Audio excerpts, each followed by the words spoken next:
I'm not where I want to be, but I'm in what was once a dream. So if I do some quick math, the future equals a dream come true.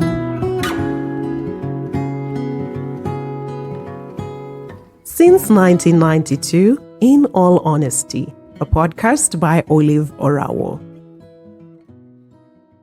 Hello, welcome to another episode of the In All Honesty podcast. Today is a one-man show because people are busy and engaged, but hopefully we'll be able to get as much experience as covered just using my opinion and perspective. But today we are discussing, is it black tax? I still don't know what to call it because it's not exactly black tax if you really want to give it. I think the entitlement is where we are not understanding each other. But anyway, hopefully we'll be able to discuss all of that. And I wanted to start with the shout out. Since I'm alone, I might have time. I'm just going to shout out some of the commenters on YouTube. We have people on Spotify as well, but Spotify is just a lot of work to try and extract each and every episode. But from YouTube, I want to shout out Vicky Itenyo. Hi. This is not everyone who's ever commented on YouTube. It's just a few people that I found the last commenters. Dr. Edith 4007. Hi, how are you doing? Branis Nafula was here she's never been here actually for an episode, but she's a friend. Masi Ruby 265. Hi, how are you doing? Sparkle Wine. Hi, how are you doing? That's just a few shout outs. Anyway, let's get into the discussion. As you know, did I say my name? My fabulous name is OLAVEORAWO. But as you know, I always put out a prompt on my socials where now I basically tell you what we're going to discuss in the next week. And then you send in your experiences, your opinions, because sometimes you genuinely do not have an experience relating to that thing, but you've seen other people experience it. And so the prompt I put out on my socials was, let me just try and find it. The prompt I put out on my socials was, what's your experience with tradition of sending money or supporting parents' projects? It might not be parents' projects only. It might also be just generally what is needed, what is required at home. It could be school fees for your younger siblings, which, come to think of it, is actually your parents' project.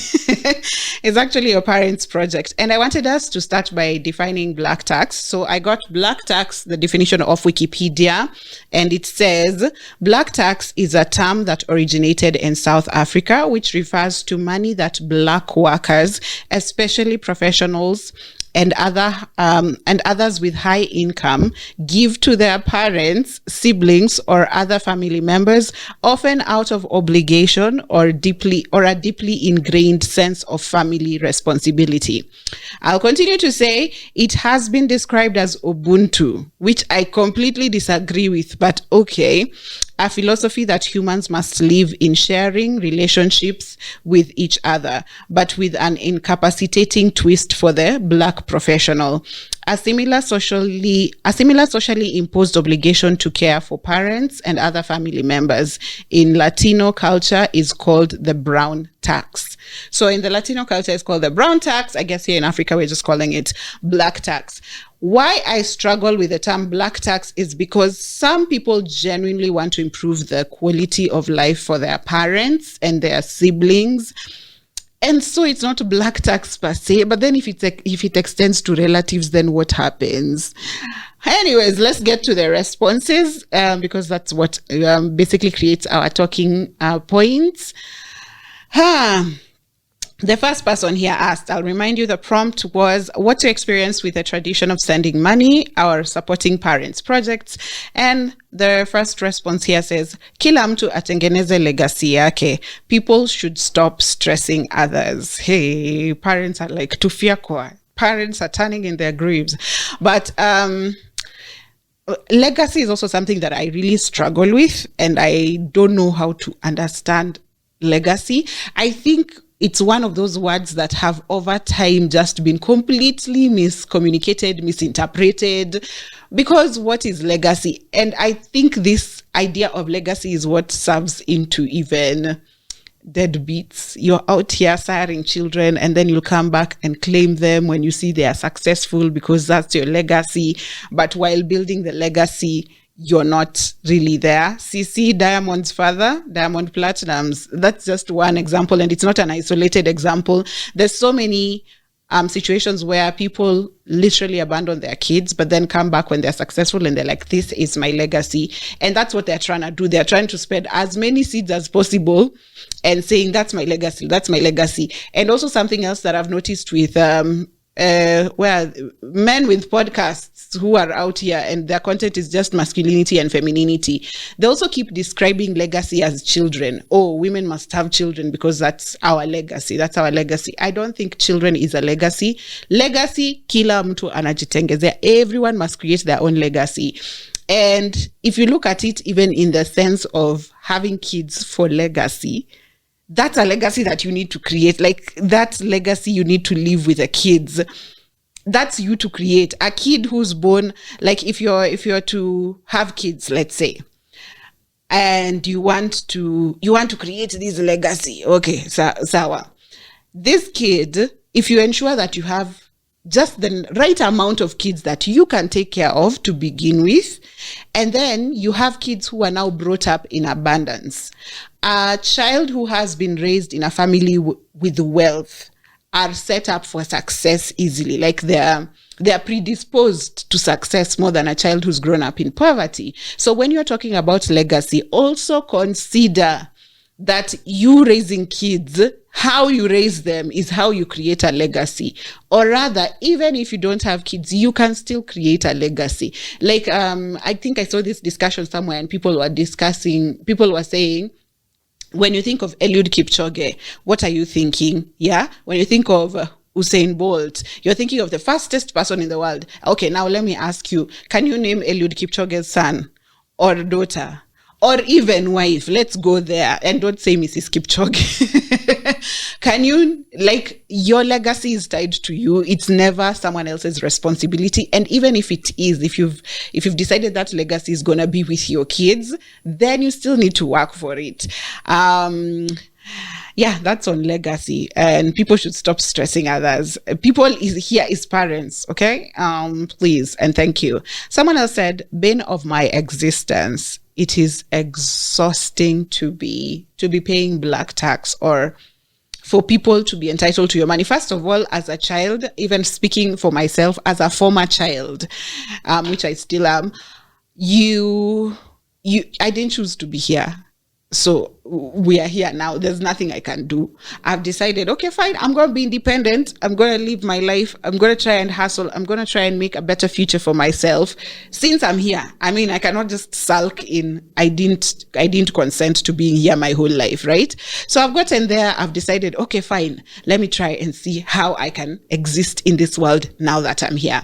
You who's brought me here, now you've brought me here as your retirement plan. You've brought me here as your backup plan. You've brought me here as basically you brought me as a dependent, but now you're dependent on me, which I think this is a girl. The one who said bane of my existence. Yes, this is a girl. Because I noticed in the culture of African cultures, a lot of girls are the ones who actually take care of their home. I can even testify from just the number of girlfriends that I have who literally have projects running at home right now.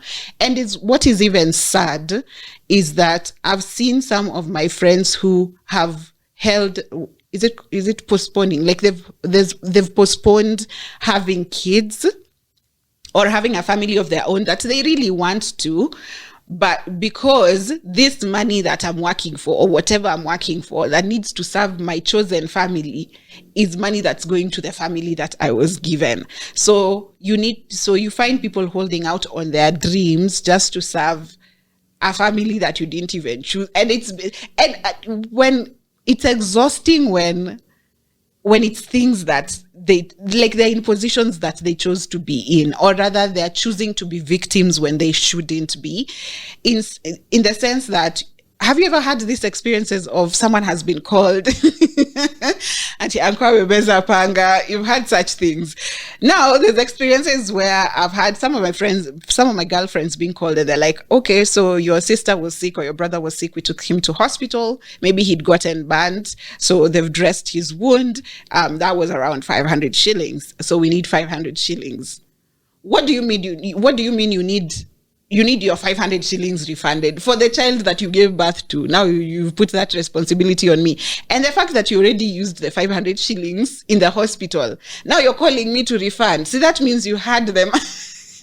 That means you had the money. And then the idea of you're borrowing, you want, nothing is your responsibility. Since you have this child who seemingly is successful, now everything is that child, even 500 shillings. 500 shillings.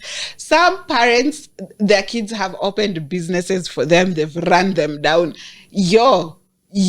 Me, I am so exhausted. So I feel like when this girl commented and just said, bane of my existence, I really just felt it. She didn't have to explain more because I have seen it. I know I have friends who are currently running projects, and every girl I know is working like 3 jobs. Girls are in this town hustling. They have multiple sources of income. They're hustling to get money in, and to think that there's Sijui land for your dad that needs to be to finish payment. There's Sijui a house that needs roofing, and all these things are not yours. You, if something happens, you sleep outside. Me this anyway. The black tax is wild for me, but I'll read the next response, which says, I used to go above and beyond to send them money. Not anymore. Nowadays, I send what I can afford. So this is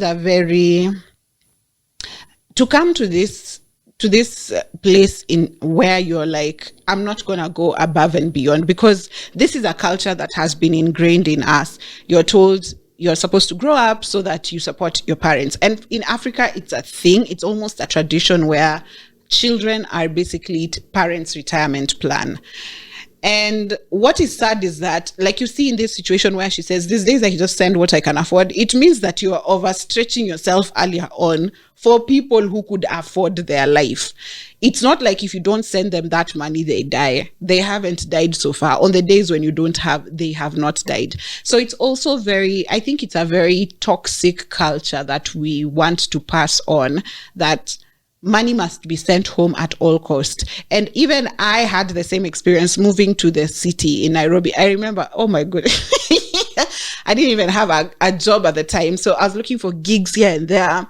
I was trying to find, I think I got writing gigs. There's a time even someone told me, can you do graphics design? I did graphics on Sijui CorelDRAW 12. What was it called? Do you remember CorelDRAW? I did it was just some random things. I put circles and squares together and put colors. And that person was so impressed, and I was paid. Anyway, that month, I remember making 13,000. My rent was 9,000 shillings. Please don't come at me with, why are you living in a 9K house and you don't have income? Me, housing situation is where I don't compromise. So I paid my rent, 9,000. And I remember sending home, I think, 2,000. And I was just like so proud. I was like, yeah, finally. And maybe for me, it was buying love. I don't know why you guys are doing it. I think for me, it was just like to finally buy that acceptance, because I'm not, also the things I'm pursuing are not, what are they called? I'm trying to find that word. Mainstream. They're not mainstream careers. I'm pursuing things in the arts. I'm just trying to live my life. I'm trying to experience things. So my way of life was really frowned upon back at home. So I think I was trying to buy validation that, okay, even if she's not going through, she's not a doctor, she's not a teacher, she's not all these careers that are required to be, but she's at least making money. She still can send. So for me, it was validation. But then at what cost? So nikaa kwa bedsitter bila chakula alafu. But I think the excitement of it is really beautiful, and I think that's what keeps you. It's like coke, it's like drugs. That's what keeps you hooked to now sending money home. The excitement, that minute you've sent money and then they've called you, they're like, hey Olive, how are you doing? Hey, thank you so much. I think that initial excitement is what you keep holding on to, and is what you misinterpret as attention, validation, when it is not. So over time, you just want whatever you have. I must send home so that I get that car. Is it serotonin? You get that feeling of, oh yeah, now they're happy with me. Now they've accepted me. Here's the thing. If you send anyone money, they'll be excited. It doesn't matter. Even you right now, your phone pings and you check and it's money. You'll be excited. And if you have good manners, like my parents, you'll call and tell that person, thank you. So do not interpret that as too many, as too many things. People get excited when they get money. So here's the thing, even as you're trying to learn boundaries, even as you try to tell yourself, you'll get to a point where now you only can, like this person, they can only send what they can afford now. They had to get to that point. But here's the thing, it's not all roses setting up boundaries. It's not all a walk in the park at when you want to now restrict who has access to you, who has access to your money. Those things are not easy. Even if you'll do them, you'll suffer an ridiculous amount of guilt. So for me, it wasn't even so much learning how to say no, because I could easily say no to so many people. And that is also something we need to talk about. So many people can say no to everyone out here, but when it comes to like family, you're completely weak. You don't know what happens to you when it comes to family. So what you had to deal with the most is guilt. You will deal with, oh my goodness, you'll stay up at night and you're just like, am I a horrible person for not sending money? Am I a horrible person for saying no? And over time, you will learn. Over time, you learn to sleep at night, even after you've told someone, no, I can't give you money. But it takes a lot of work. It takes a lot of intentionality. And it will get to a point where you'll have to literally sit down and ask yourself, why? Why would I deny myself the things I want? Like I said, for my friend who has literally postponed having a family just so she can support the family that she was given, is why would I hold off my dream for you? And what's even worse is that a lot of people who have who are always giving, who have so much, who are relied on, who a lot is expected of them, a lot of these people don't have anyone giving to them. So just be keen. If you're those people you're being relied on, just be keen. Just look at the dynamic of the relationships you're having with, let's say, your parents or your siblings, and you realize it's very transactional. So I actually had someone who was a beneficiary of black tax. And I don't know where that conversation ended. Maybe they were busy, but they were to come today. But anyway, now that thing for beneficiary, I feel like also it becomes where Africa is a difficult continent. I feel like now it becomes a cycle where you're like, because I've seen it even in my family. It's like Uncle Olive hosted Cousin Orao when we were young. Okay, so Cousin Orao, once she grows up and becomes like stable or gets a job and gets a house, let's say Sister Esther will have a younger child. So Sister Esther's child must go and live or be supported by a Cousin Orao, because Cousin Orao was supported by Uncle. So it becomes a whole cycle where it was like, me, I did for you, so you have to do for my children, or like that, which I honestly, I'm for individualism. I really understand the community aspect of the African traditions and cultures, but it gets to a point where I feel it has become very selfish. A lot, when we say community, it's become like the Bible and Christians. When people say community, they only say community when it benefits them. When it's convenient is when you're like, oh, a child is of the community, when it's convenient for you. But when it's time to actually come through for this child, actually do things, then it's just like, kila mtu ashughulike na maisha yake, which is, you need to point out, you need to realize those things when people are using things for convenience. Even society, people will be like, oh, society tells you. And then when it's not convenient, they'll just be like, no, you need to be independent. You need to think for yourself. Because of why? Because this time it's not convenient to you. So really props to you for for getting to a point where you're just like, I can only send what I can afford. And there's someone, I think, who commented on my post on Instagram and said, it is okay to send back money or support your parents and family.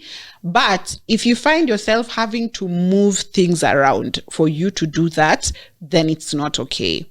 So I'm just here on an anti-black tax campaign, because I've not said something positive even once. But anyway, someone else said, I thank God they are self-sufficient. So this is a self-sufficient, this person comes from a self-sufficient family where the parents can take care of themselves. Now here comes why this discussion is a discussion now. There are parents who are self-sufficient but are still very entitled to their children's money because of this tradition that we've created.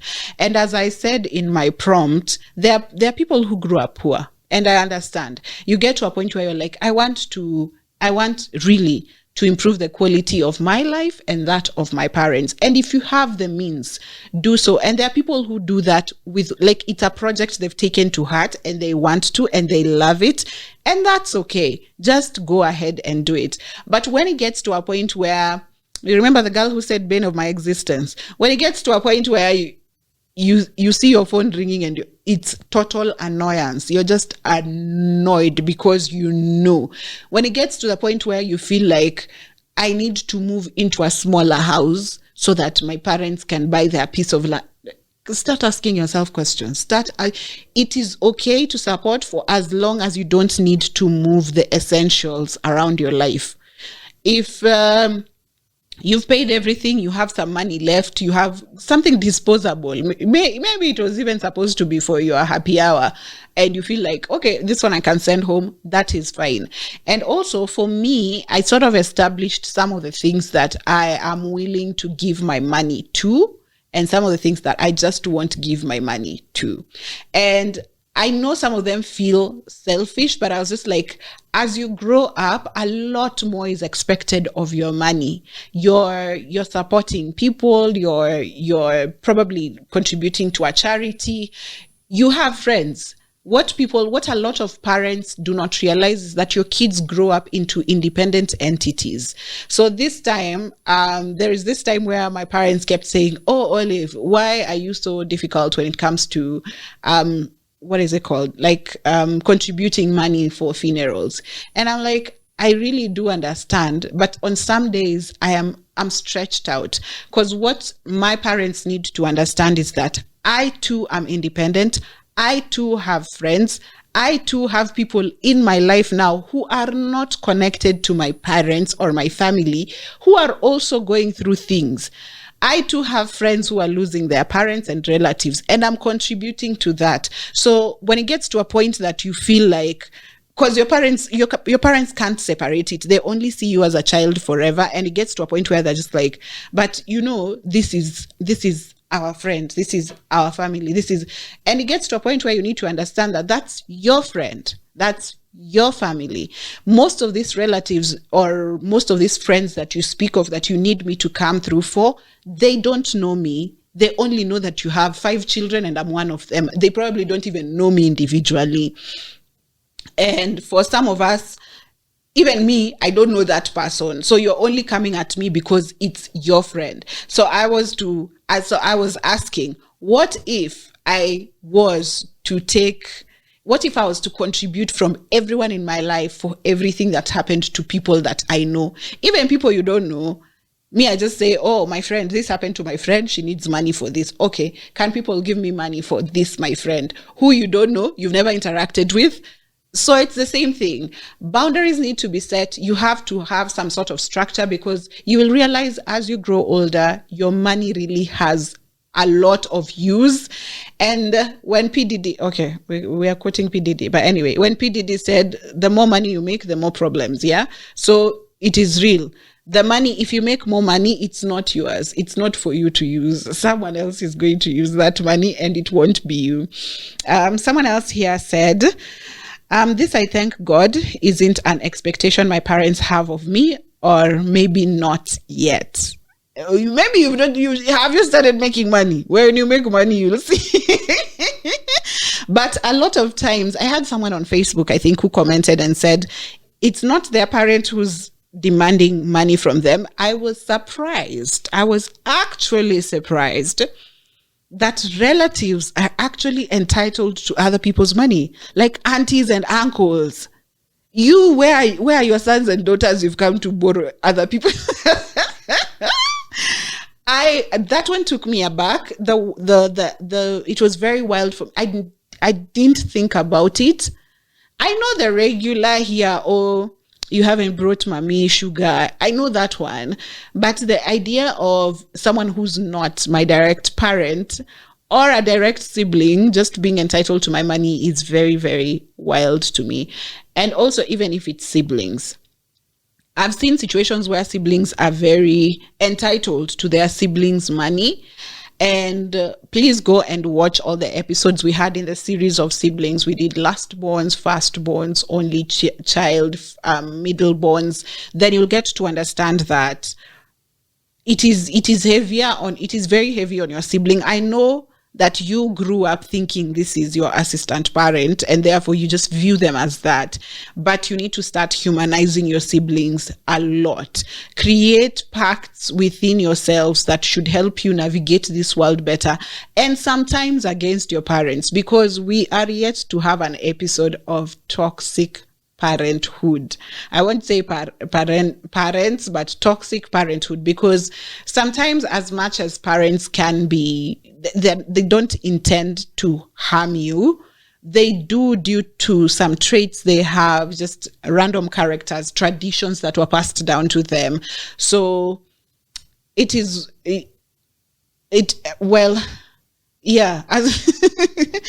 not an expectation. I was just taken aback by people who actually that is expected of them from their relatives. Someone else said, ooh, my. Or maybe that's, oh my, I don't know how to read expressions. Anyway, I'm building my parents a house now at 30 years of age. I am in loans and debts. This is a problem right here. I think this is genuinely a problem. I can't even say there's different perspectives to it. I genuinely do not believe. I could get other perspectives somewhere else, maybe some other time, but I genuinely don't believe you can be in debt for someone else other than yourself. I genuinely believe if there's a loan somewhere, it better be you who used it. Hata kama ulitumia kwenda kukula ama it better be you who used it. I genuinely don't believe being in debt for other people. And it could be your parents, it could be your siblings.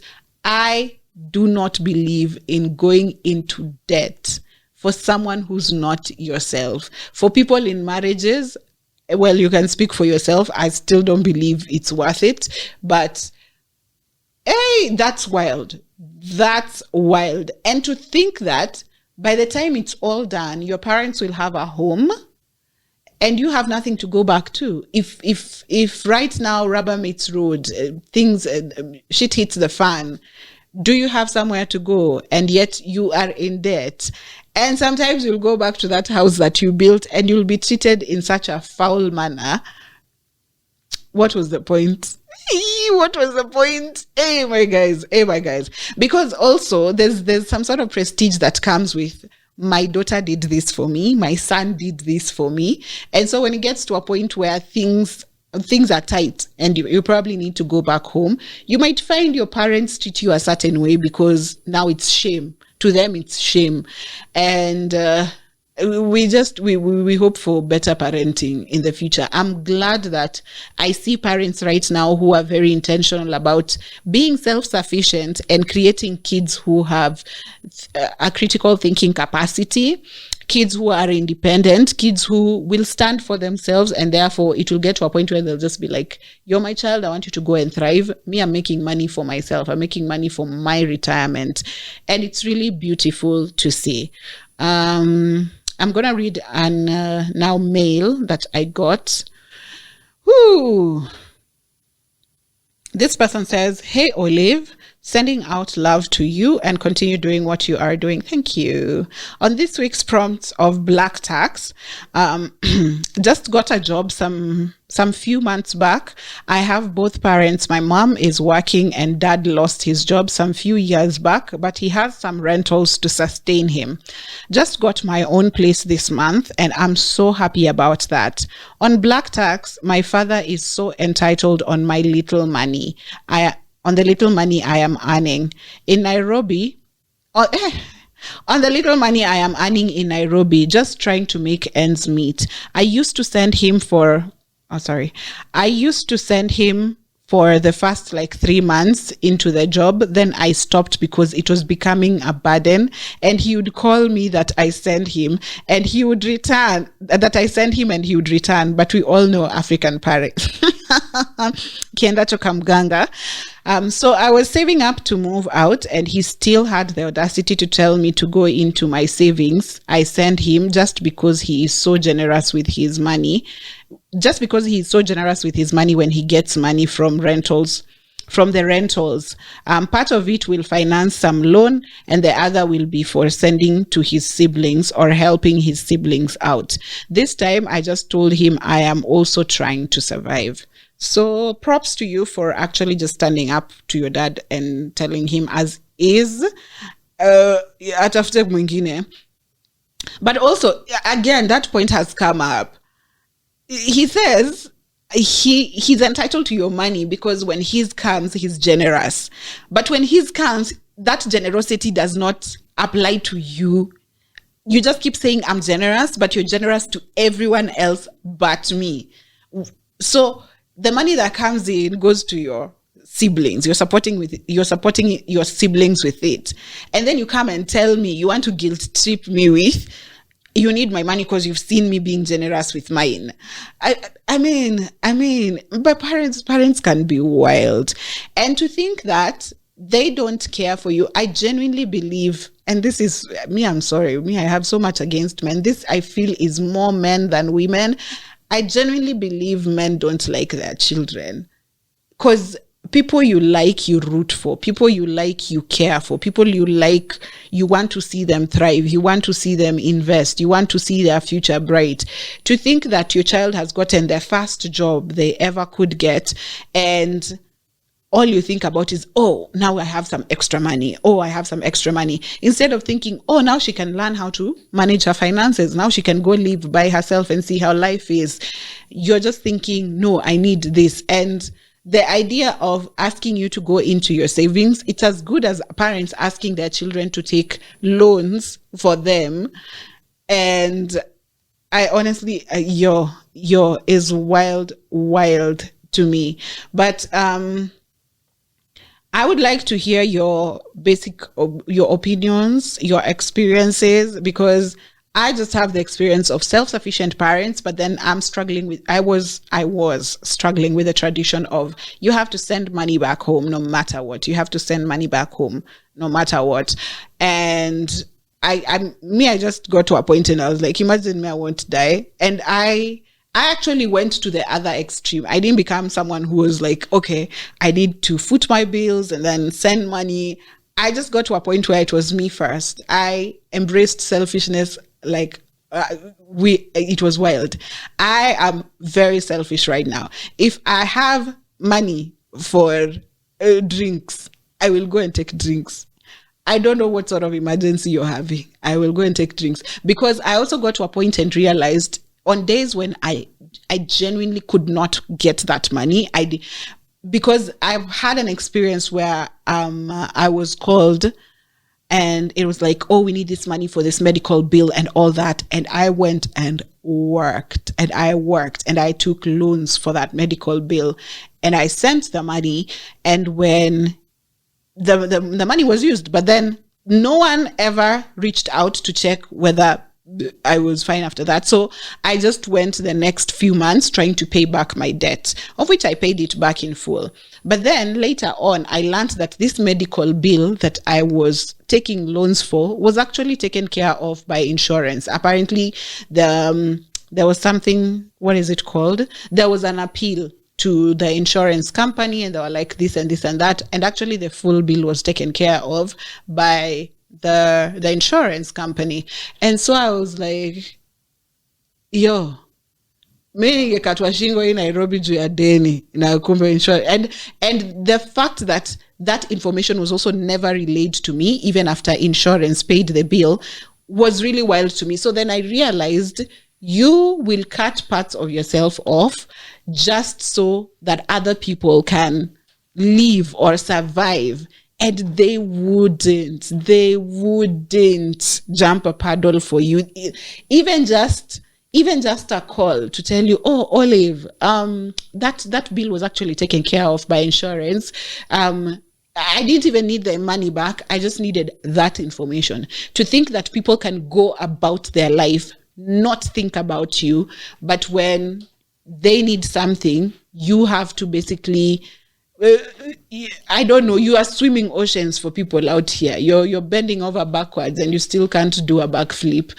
So I'm sorry this conversation went into just anti-Black tax, because I don't know any other opinion. I don't know any other perspective. I don't know where someone being entitled to anything that you own could be healthy. And so parents, do better. Children, start calling out your parents, start setting up boundaries. I'm not saying it's easy. It will take every ounce of intentionality you have on you. It will get to a point where it will even manifest physically. You'll feel physically exhausted and in pain, sometimes just trying to deal with, how do I deal with my family? How do I deal with this? And sometimes also understand that it might affect the people around you. Because if a friend of yours comes to you, you see the example we use all the time. If a friend of yours comes to you and is like, oh, this man has done this and this to me, I don't want him anymore. And then the next day you see them with that man and you're just wondering, okay. And then the next time they're like, now it's over, I don't want this man anymore. And then they get back together. So it's also exhausting for the people in your life who you're trauma dumping on, or rather who you're sharing with, because I got to a point where I felt I was exhausted. There are friends of mine who, when they call me, I'm just like, if it's about your parents, please don't tell me, because I'm tired of feeling angry for no reason. I'm tired of you every time being like, oh, imagine I did this, I sent the money for this, imagine they conned me. If they have the capability of conning you, why do you think these people have your best interests at heart? I even have the experience of a friend, I think this was a while back in season 3. I don't even know what episode it was, when we were reading mail, when people were sending in mail, and there's this girl who said she'd gone home for something. She hadn't been home for a while. She'd gone home for something, and while there, she, after the occasion had ended, she was like, okay, let's pass by mom's place and see. Mom's place is their home, by the way. Let's pass by mom's place and see what we can bite before we head back to the city. And so they pass by mom's place and they find things, I think potatoes and meat, and they're like, okay, let's call mom and tell her we're preparing this so we can eat very fast and just move and head and start our travels. And when they call the mom says, oh, okay, yeah, the potatoes cost this much and the meat cost this much. You're charging me food. You're charging me food in your house. In me, your child. You're charging me food in your, hey, my Lord. I don't understand how some of these things, some parents are just outright toxic. I would say learn selfishness. If there's one thing you can take away from this, just learn selfishness, learn a balance. When you have it, send.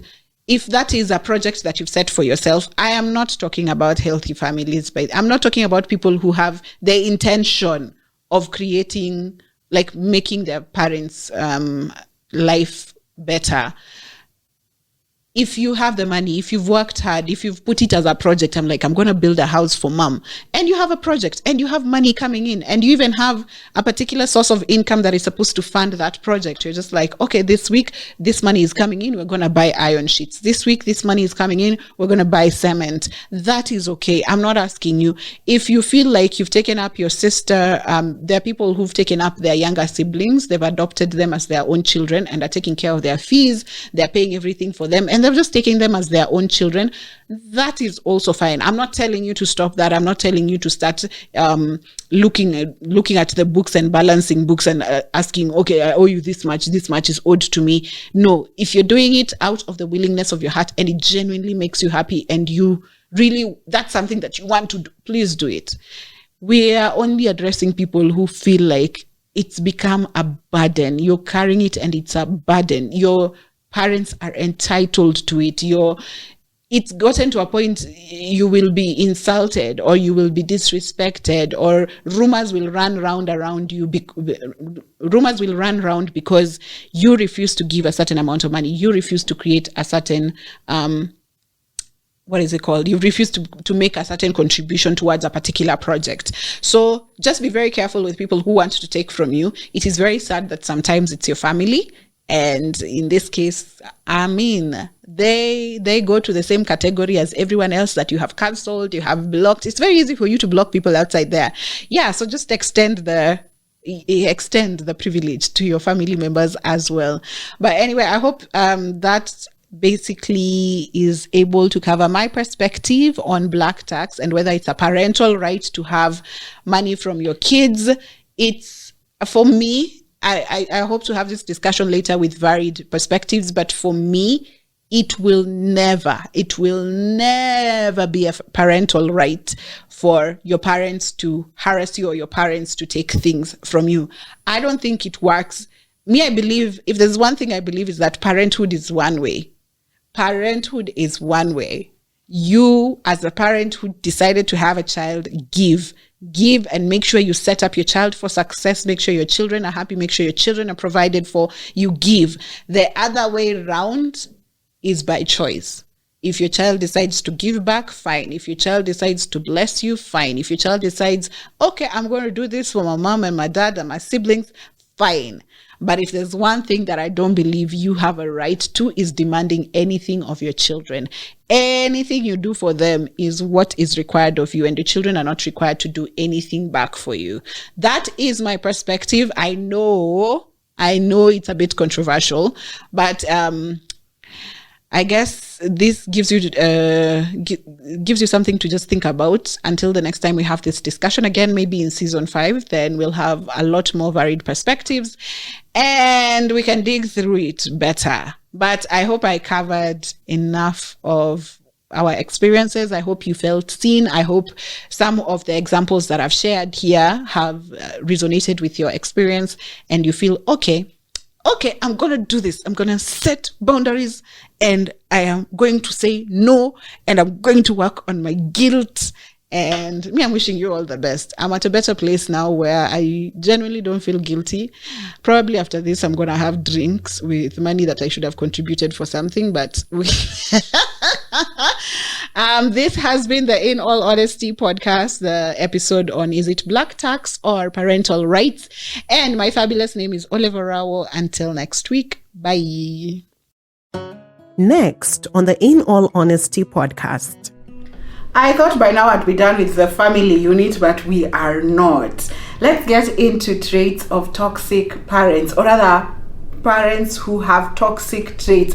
Basically, things that parents have done or the traditions that they choose to carry forward, or rather just things that they do that are basically toxic. And in this case, I also want us to discuss some of the mental illness or some of the mental issues that our parents might have experienced growing up. I know some are not diagnosed, they've not been diagnosed, and I know some are. we can just discuss the entire arena of parenting and how mental health looks like when it comes to parenting and how that affects children. So maybe toxic, let's say, mental health around parenting, and this will also cover postpartum depression, because I know that's a very huge topic that we need to tackle. So next week, let's talk about mental health around parenting, some toxic traits that we've seen growing up. Even sometimes, you look back, you look at your parents and you're like, wait, could my mom have anxiety?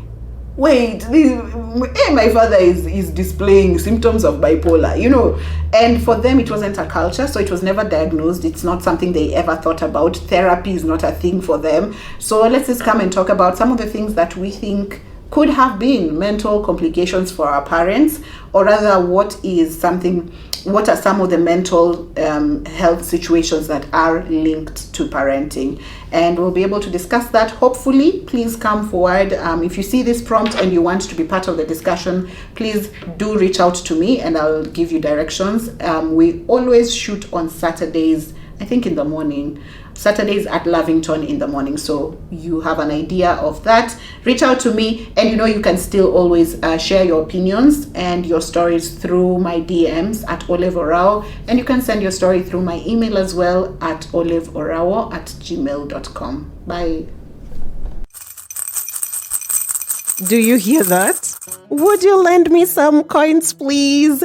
The In All Honesty podcast needs you to continue running. I will deeply appreciate support from you. You can send monetary contributions to my Mpesa +254 728 171 059 via PayPal at OLAVEORAWO. That is OLAVEORAWO. You can support the podcast indirectly by buying merchandise and services I offer listed on my WhatsApp catalog. My WhatsApp number is +254 728 171 059. Did you think I'd forget? Advertise with the In All Honesty podcast. Hit me up to talk about it. You can do that via WhatsApp +254 728 171 059 or via email olaveorawo@gmail.com, or you can also DM me on socials at OLAVEORAWO. The hand that gives will receive an episode every week. I'm not where I want to be, but I'm in what was once a dream. So if I do some quick math, the future equals a dream come true.